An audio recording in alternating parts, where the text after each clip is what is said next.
ప్రభునందు ప్రియమైన దేవుని బిడ్డలారా, ఈరోజు రాత్రి మరొక ప్రార్థనా కూటంలో అందరం కూడా ఉండడానికి దేవుడు సహాయం చేశాడు. అందరూ కూడా బైబిల్ తెరిచి ప్రకటన గ్రంథము మొదటి అధ్యాయము, ప్రకటన గ్రంథము మొదటి అధ్యాయము నేను చదువుతున్నాను. 9వ వచనం అందరూ కూడా ఆలకించండి. బైబిల్ తెరిచి నేను చదువుతుండగా వాక్యాన్ని చూడాలని తెలియజేస్తున్నాను.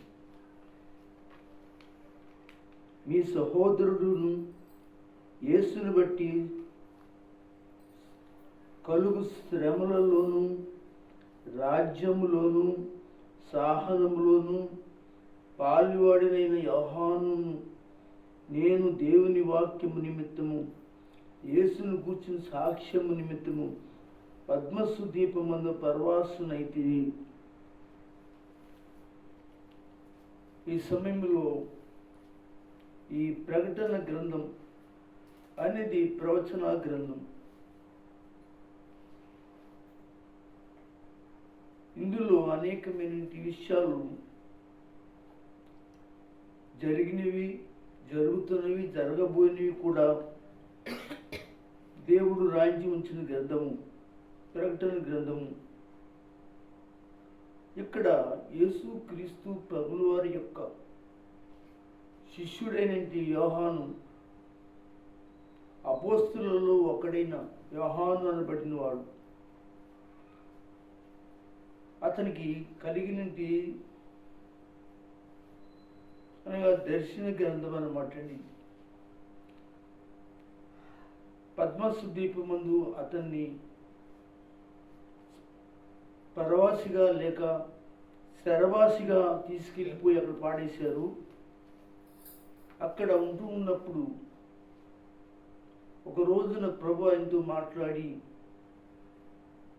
భూమి మీద జరిగే సంగతులు, పరలోకంలో జరిగే సంగతులు, మరలా భూమి మీద జరిగే సంగతులు, ఎన్నో విషయాలు మానవుల యొక్క జీవితంలో కలుగుతున్న శ్రమలు, పరిస్థితుల గురించి రాయించుకొచ్చారు.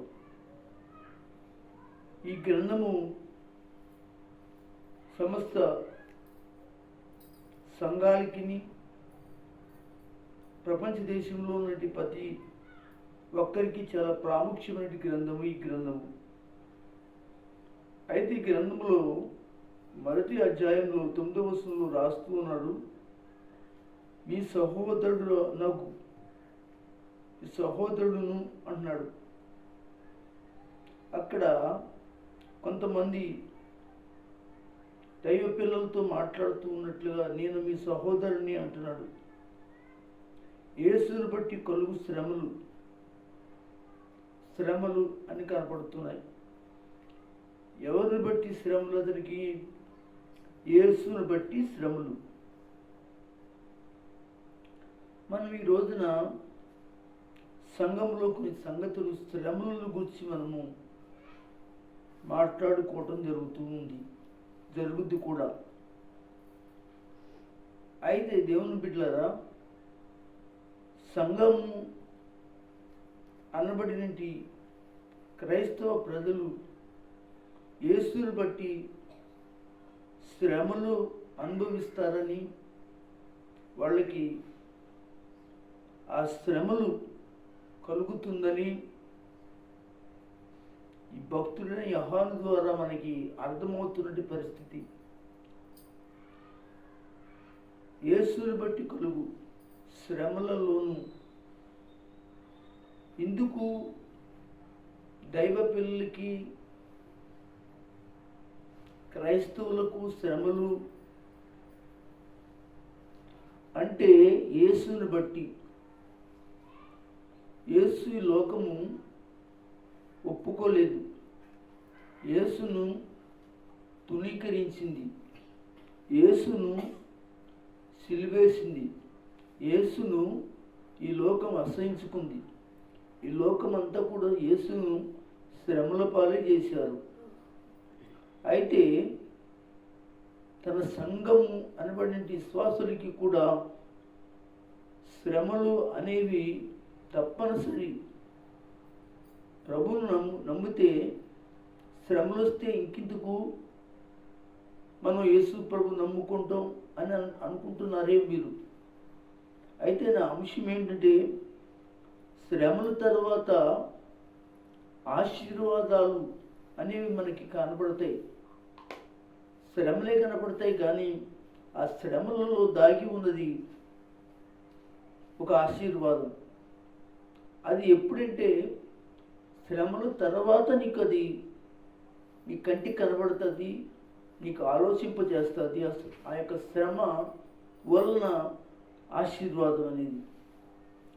అయితే ప్రస్తుతానికి మాత్రం శ్రమలు అనేది మాత్రం క్రైస్తవులకు, దైవ సంఘానికి, భూమి మీద ఉన్నటువంటి వారికి శ్రమలు అనేవి తప్పనిసరి. ఎందుకంటే మనం యేసుని బట్టి మనం బ్రతుకుతున్నాం కనుక, యేసుని బట్టి మనం జీవిస్తున్నాం కనుక, యేసు వలె మనము ఈ లోకంలో మనము ఆయన కొరకు బ్రతకడానికి ఇష్టపడుతున్నాం కనుక, ఆయనకి కలిగిన శ్రమలు ఆనాడు భక్తులైన అపోస్తులకు కలిగాయి, ఆనాడు ప్రవక్తలకు కలిగాయి, ఆనాడు సంఘాలకు కలిగాయి. ఈనాడు లాస్ట్ అండ్ ఫైనల్లో ఉన్నటి సార్వత్రిక సంఘానికి కూడా శ్రమలు ఉన్నాయి. ఆ శ్రమల్లోనే ఆశీర్వాదం ఉంది అని మనం చెప్పుకుంటాం. కొన్ని వాక్య భాగాల్లో శ్రమల తర్వాత ఆశీర్వాదాలు ఎలా కనపడుతున్నాయో మనము చదువుకోవడానికి ఇష్టపడదాం. అందరూ కూడా ఎబ్రీయులకు రాసిన పత్రిక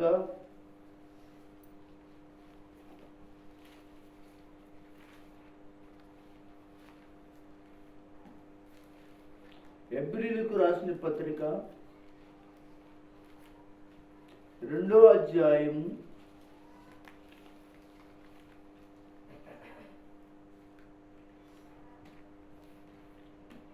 అందరూ కూడా తెరవండి. ఎబ్రీయులకు రాసిన పత్రిక 2వ అధ్యాయము 10వ వచనాన్ని చూద్దాం. అందరూ గమనించండి. 2వ అధ్యాయము 10వ వచనం. ఉండండి, మనం ఈ యొక్క ఎబ్రీయులకు రాసిన పత్రికలో 10వ వచనాన్ని ఎక్కడి నుంచి చదవాలంటే, ఆయన అనేకులైన కుమారులను మహిమనకు తెచ్చుచుండగా వారి రక్షణ కర్తను శ్రమ ద్వారా సంపూర్ణులు చేయుటకు ఆయనకు తగును. వారి రక్షణకర్తను శ్రమల ద్వారా సంపూర్ణులుగా చేయుటకు ఆయనకు తగును అని ఇక్కడ మనకు కనబడుతుంది. ఏమిటి అంటే ఈ విషయం జాగ్రత్తగా గమనించేది. శ్రమలు తరువాత మనకి కలిగేటి ఆశీర్వాదము ఏమిటంటే, యేసు ప్రభు తీసుకొచ్చేది ఇక్కడ చెప్తాడు. ఏమని? మన 10వ వచనం అంతా చదివితే మనకి యవన నిమిత్తము సమస్తము ఉన్నవో, ఎవరి వలన సమస్తమును కలుగుచున్నవో ఆయన అనేకులైన కుమారులను మహిమలకు తెచ్చుచుండగా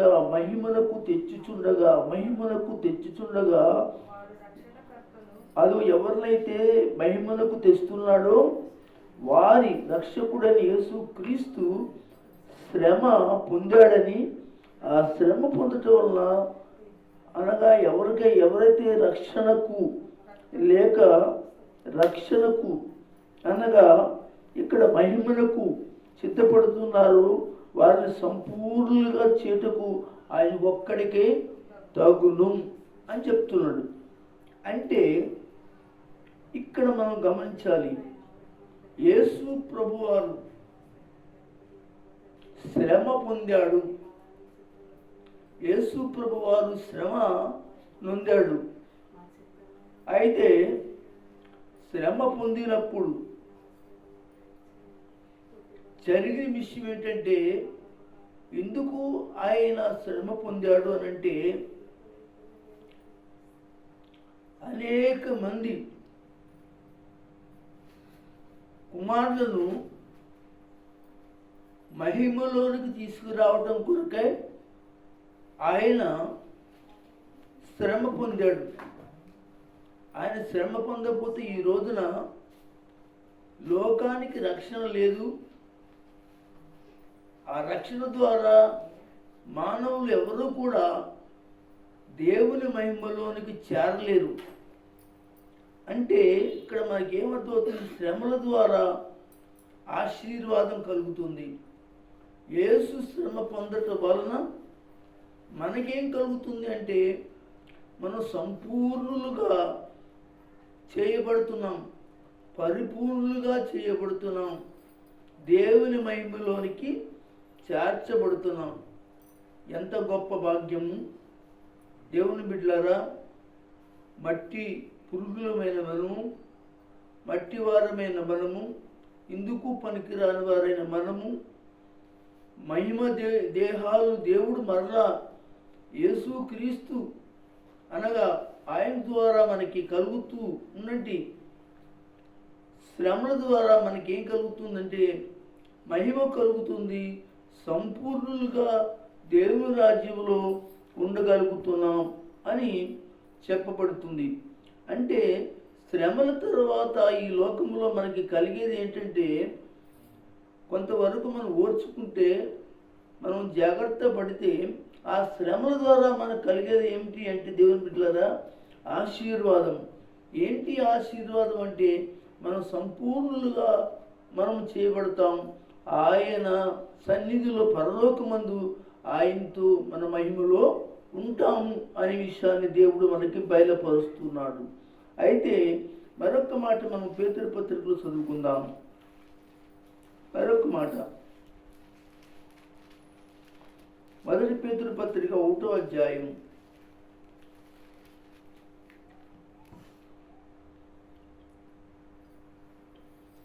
11వ వచనాన్ని ఒకసారి చదవండి. ఎక్కడి నుంచి 10వ వచనం చదవండి. లేకపోతే మీకు కలుగు కృపను గూర్చి ప్రవచించిన, మరొకసారి చదువుతున్నాం జాగ్రత్తగా. మీకు కలుగు ఆ కృపను గూర్చి, ఏ కృపను? యేసు అనేటువంటి వాని యొక్క కృపను బట్టి గూర్చి, అదిగో అంటే పాత నిబంధనలో చాలా మంది ఆ యేసును గూర్చి ప్రవచనాలు చెప్పారట. ఆ ప్రవక్తలు ఈ రక్షణ వార్త లేదా ఈ రక్షకుడు గూర్చి పరిశీలించుచు తమ యందు ఉన్న క్రీస్తు ఆత్మ, క్రీస్తు విషయమైన శ్రమను గూర్చి, వాటి తరువాత కలగబో మహిమను గూర్చి ముందుగానే సాక్ష్యం ఇచ్చారు. దేవునికి స్తోత్రం. ఇందాక మనం చదువుకున్నాం, శ్రమల తర్వాత మనకేమొస్తుంది అంటే మనము సంపూర్ణులుగా అవుతాం అనే విషయాన్ని మనం చూసాం. ఇక్కడ రెండోది ఏంటంటే, ఆ శ్రమల తర్వాత మనం మహిమను పొందుతాం, మహిమలో మనం ఉంటాం. శ్రమను గూర్చి వాటి తరువాత కలగబో మహిమను గూర్చి ముందుగానే సాక్ష్యం ఇచ్చినప్పుడు ఆ ఆత్మ ఏ కాలంలో ఎట్టి కాలంలో సూచించుతున్నవో దాన్ని వివరించి పరిశోధించిరి అని రాయబడింది.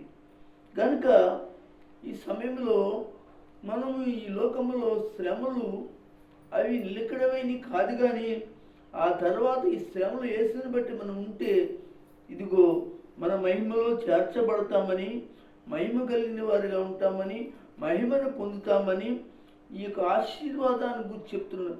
శ్రమల వలన నీకు ఆశీర్వాదం ఏమిటి అంటే, యోహాను అంటున్నాడు, ఇదిగో నేను శ్రమలలో పాలుబాడినైతిని. క్రైస్తవ సంఘం కూడా శ్రమల్లో పాల్వారైతే ఏం కలుగుతుందంటే సంపూర్ణులుగాను సంపూర్ణ రక్షణ కలిగిన వారిగా యేసు ద్వారా కలుగుతుంది. రెండోది, ఆ యేసు ద్వారా మనము అనుభవిస్తున్న శ్రమలు మహిమలకు కారణమవుతారని, మహిమలో ఉంటామని తెలియజేయటం జరిగింది. మరి హెబ్రీయులకు రాసిన పత్రిక మరొకసారి చదువుతాం.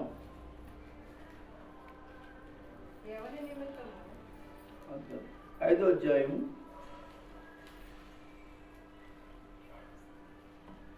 5వ అధ్యాయము 8వ వచనం చదవండి. ఆయన కుమారుడయుండియు తాను పొందిన శ్రమ వలన విధేయత నేర్చుకునిను. దేవునికి స్తోత్రం కలుగును గాక. కనుక ప్రియమైన వారలారా, మనము శ్రమల తర్వాత మనము ఆశీర్వాదం కలుగుతూ ఉండే మరొక మాట ఏంటంటే విధేయత మనకి దేవుడు అనుగ్రహిస్తాడు. దేవుల్లో విధేయత, మనుషులతో విధేయత, సంఘంతో విధేయత, అనేకమైన కుటుంబాలతో విధేయత కలిగిన వారుగా మనము ఉంటాము. అయితే ఇక్కడ ఆయన కుమారుడయుండియు, ఎవరు? యేసు ప్రభు కుమారుడయుండియు శ్రమలు పొందవలసిన పనేమి లేదు. దెబ్బలు కొట్టుకుని, అనగా సిలువ ఎక్కించుకుని, అనగా తల మీద ఏమో కిరీటం పెట్టుకుని ఆయన వేదన పడవలసిన అవసరం లేదు.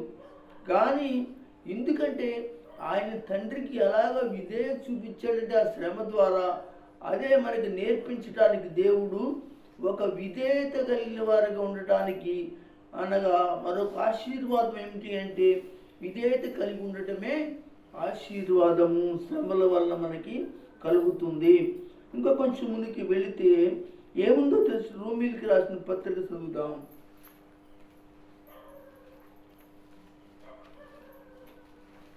12వ అధ్యాయము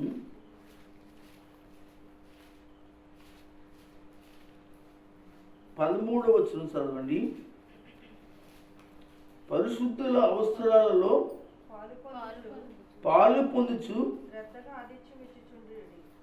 చాలండి. 12వ వచనం చదువుతాం. నిరీక్షణ గలవారై సంతోషించు శ్రమయందు ఓర్పు గలవారై. చాలు. మనకి శ్రమల్లో తర్వాత మనకి కలిగే ఆశీర్వాదం ఏంటంటే ఓర్పు. శ్రమలు ఎవరైతే అనుభవిస్తారో, ఎవరికైతే శ్రమలు వస్తాయో వాళ్ళలో దేవుడు ఉంచేటంటే ఆ తట్టుకునే శక్తి, అయితే ఓర్పుని దేవుడు ఇస్తాడు. అంటే అది గొప్ప ఆశీర్వాదం. అంత ఓర్పుగా చాలామంది, ఇంత ఓర్పుగా ఉన్నావు ఏంటయ్యా, ఇంత ఓర్పుగా ఉన్నావేమమ్మా అని చాలామంది నిన్ను అడుగుతూ ఉంటే, అయితే శ్రమలలో దేవుడు నీకు ఇచ్చినట్టు ఆశీర్వాదం ఏంటంటే ఓర్పు అనే ఆశీర్వాదాన్ని దేవుడు ఇచ్చాడు. కనుక ఈరోజు నువ్వు శ్రమలో ఉంటే, ఇదిగో నువ్వు కష్టాల్లో ఉంటే, నువ్వు ఓర్పు కలిగిన వాడిగా, ఓర్పు కలిగిన దానిగా నువ్వు ఉంటే నీకు అది ఆశీర్వాదమైన దేవుని వాక్యం మనకి చెప్తూ ఉంది. అలాగే దశలోనికి రెండో పత్రిక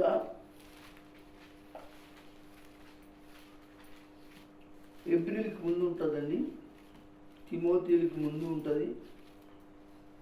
దశలోనిక 2వ పత్రిక 1వ అధ్యాయము. దశలోనిక 2వ పత్రిక 1వ అధ్యాయము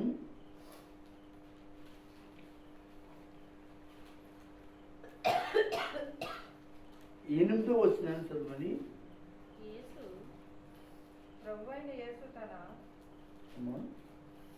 దశలోనిక 2వ పత్రిక 1వ అధ్యాయము 6వ వచనం నుంచి కిందకి రాసవుతూ 8వ వచనం అందులో ఉంటాయి. 6, 7, 8 వచనాలు కలిసి ఉంటాయి.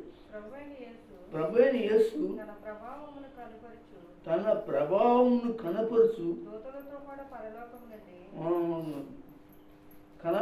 దూతలతో కూడా పరలోకం నుండి అగ్నిజ్వాలలో ప్రత్యక్షమై దేవుని ఎరిగిన వారికి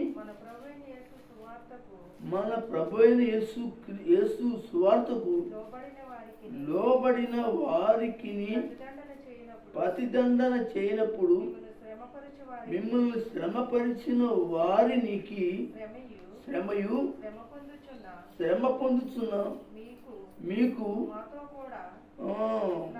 మాతో కూడా విశ్రాంతి అనుగ్రహించితే దేవుని చిత్తము. చాలు, దేవునికి స్తోత్రం. ఇక్కడ శ్రమలో మరొక ఆశీర్వాదం ఏంటో తెలుసు అంటే, ఇదిగో మీకు విశ్రాంతి. యేసు ప్రభు వారు రెండో రాకడలో వస్తారైనా.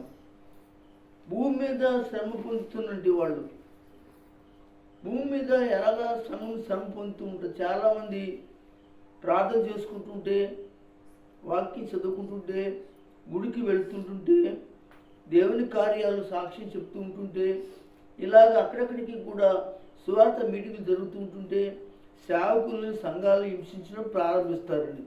చాలా శ్రమలు పెడతారు, చాలా ఇబ్బందులు పెడతారు. అయితే అప్పుడు ఆయన అగ్ని జ్వాలలతో కిందకి భూమి మీద దూతలతో వస్తాడు. ఆయన వచ్చినప్పుడు ఇదిగో ఎవరైతే శ్రమ పొందుతున్నారో వారికి ఇదిగో అనగా మీకు విశ్రాంతి కలుగుద్ది. శ్రమ పొందిన వారికి విశ్రాంతి, శ్రమ పెట్టిన వారికి ఇదిగో వాళ్ళకి తీర్పుస్తానని చెప్పేసి ఆయన మాట్లాడుతున్నాడు. కనుక శ్రమల తర్వాత నీకు వచ్చేది ఏంటో తెలుసంటే ఆశీర్వాదము. ఇక్కడ చెప్తున్నాడు, అనగా విశ్రాంతి. ఇంకా నీకు శ్రమ ఉండదు, కష్టం ఉండదు, ప్రశాంతంగా దేవునితో నువ్వు ఉంటావు, ఆయన నీతో ఉంటాడు. విశ్రాంతిలో దేవుని కొరకు ఎంతగానో ఆనందిస్తావని దేవుని వాక్యం సెలవిస్తుంది. శ్రమల తర్వాత వచ్చే ఆశీర్వాదం మరొక మాట మనం చదువుకుందాం. కొరింథీయులకు రాసిన పత్రిక 2వ పత్రిక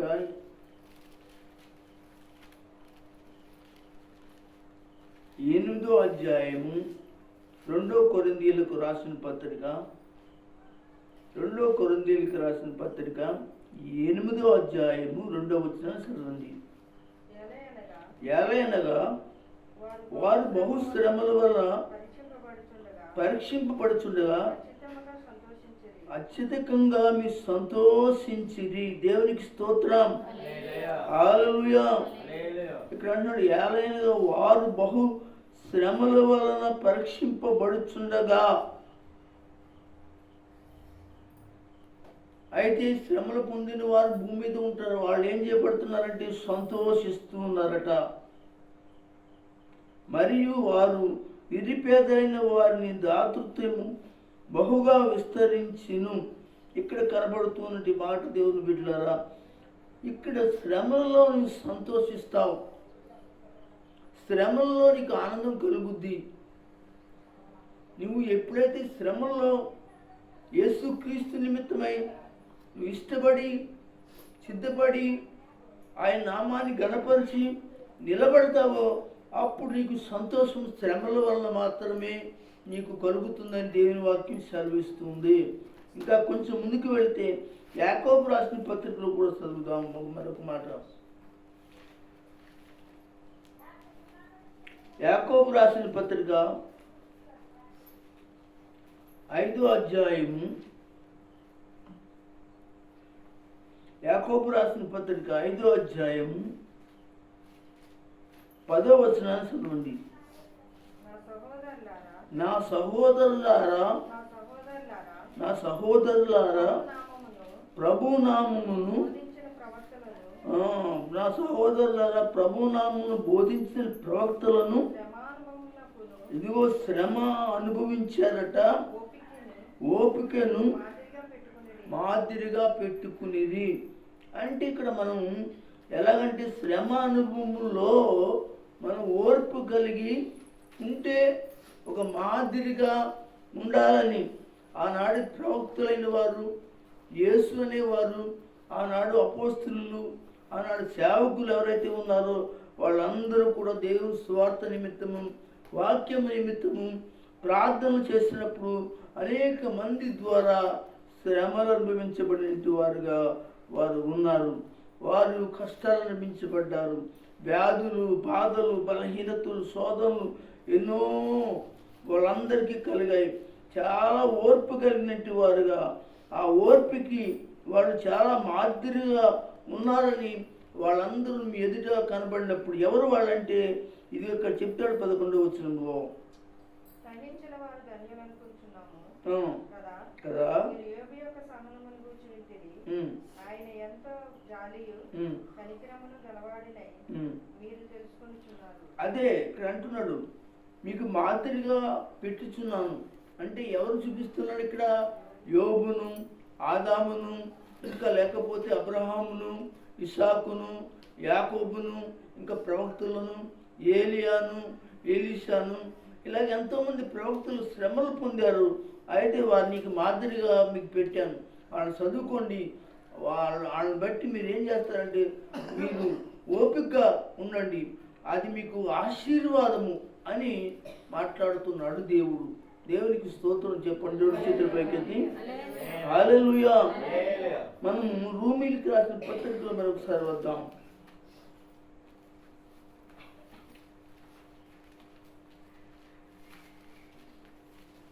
ఎనిమిదో అధ్యాయం తీయండి.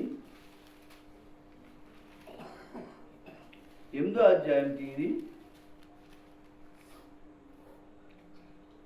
8వ అధ్యాయం 17వ వచనం. మనము పిల్లలైతే వారసులము, మనము పిల్లలైతే వారసులము అనగా దేవుని వారసులము, క్రీస్తుతో కూడా మహిమ పొందుటకు ఆయనతో శ్రమ పడిన ఎడల క్రీస్తుతో కూడా వారసులం. దేవునికి స్తోత్రం. చూడండి ఎంత చక్కటి మాట మనకు కనబడుతుంది. శ్రమ పడిన ఎడల క్రీస్తు తోటి వారసులు అవుతామంటండి. అంటే శ్రమల తర్వాత మనకు కలిగే ఆశీర్వాదం ఏంటో తెలుసంటండి, క్రీస్తుతో పాటు వారసులు అవుతామంట, దేవుని వారసులు అవుతామని మనం కనబడుతుంది. మనము పిల్లలమైతే, ఏ పిల్లలైతే? దేవుని పిల్లలమైతే వారసులమే అనగా దేవుని వారసులము. క్రీస్తు అనేవాడు ఉన్నాడు, క్రీస్తుతో కూడా మహిమ పొందుటకు, మహిమలోనికి వెళ్ళడానికి, పరలోకానికి వెళ్ళడానికి ఇదిగో మనం ఆయనతో శ్రమ పడిన ఎడలా, శ్రమ పొందిన ఎడలా తర్వాత మనం ఏం చేస్తామో తెలుసు, ఆయన ఎలాగైతే మహిమ పొందాడో, శ్రమ పొంది, సిలువ పొంది, కష్టాలు పొంది, నిందలు పొంది ఎలాగైతే మహిమలో చేర్చబడ్డాడో అలాంటి వారసులుగాను దేవుడు మనకి ఇస్తాడని అంటున్నాడు. అంటే ఈ శ్రమల తర్వాత మనకు వచ్చే ఆశీర్వాదం అనమాట అండి. ఇంకొక మాట కీర్తన గ్రంథంలో చదువుతున్నాం. 119వ కీర్తన.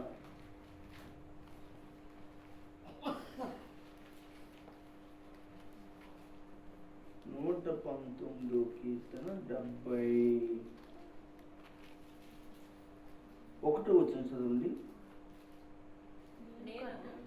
నేను నీ కట్టడలను నేర్చుకున్నట్లు